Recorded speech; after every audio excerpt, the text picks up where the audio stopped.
I hold Brian Daboll to a standard I shouldn't hold him to. And we'll get to your calls in a minute. We'll address the quarterback situation as well.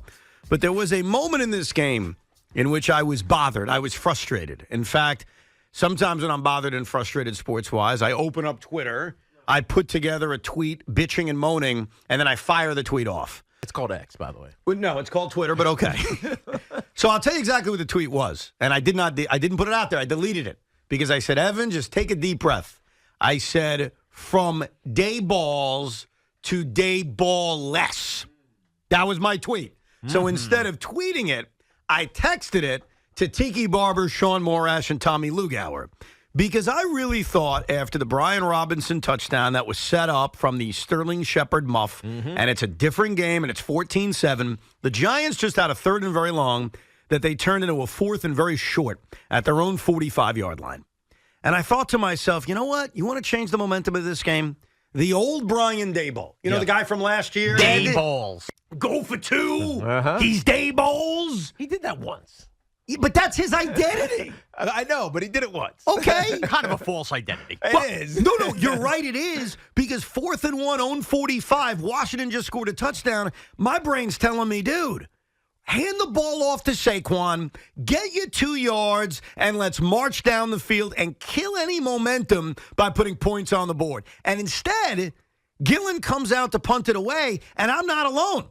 Because you both were in the building. The crowd started booing. Yeah, it happened a couple times. Yeah. But I get it. I get it. So the Commanders could do absolutely nothing in this game. Nothing. The 3-and-outs were pathetic. And I think there were 8 of them. There were. And there were. Which is nuts, by the way. And there were 2 more that they got first downs on first down. So they were 4-and-outs. They weren't 3-and-outs. So you won't count them. But there were basically 10 drives where they did absolutely nothing.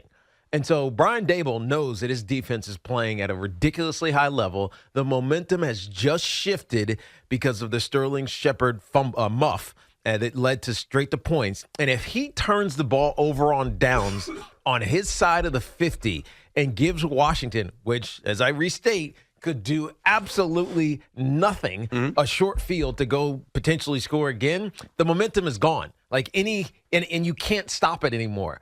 So the best play, and I think he was right, was to play the field position game. Make them go a long field, and if they do it, give them credit for scoring that extra tying touchdown. But make them go the whole way, not 45 yards. So I know what you're saying because it felt like, yeah, that's a step on your neck. Yeah. We got you. But I think it was too early. I think it turned out to be right because the Giants could not put another drive together. It did turn out to be right. No, they did not put another, hey, man, this feels good. They're going to go down and score. They didn't do it.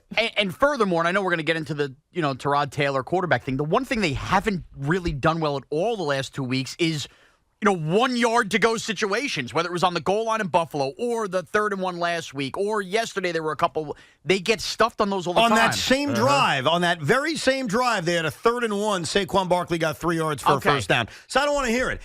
Come on. And what you laid out is true, but it's a very, I want to say this nicely, it's a very losery kind of take. No, Daballs. It's a smart take. You're afraid. When you know your opponent. Not afraid. It's coaching afraid. And the one thing, and look, maybe the issue I'm running into, maybe this is my problem. Maybe I can't get past our first impression.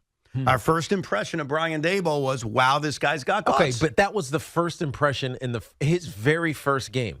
And I remember asking him about it. I'm like, Dabes, why'd you do that? And he said, as a new head coach, getting the first win is the hardest.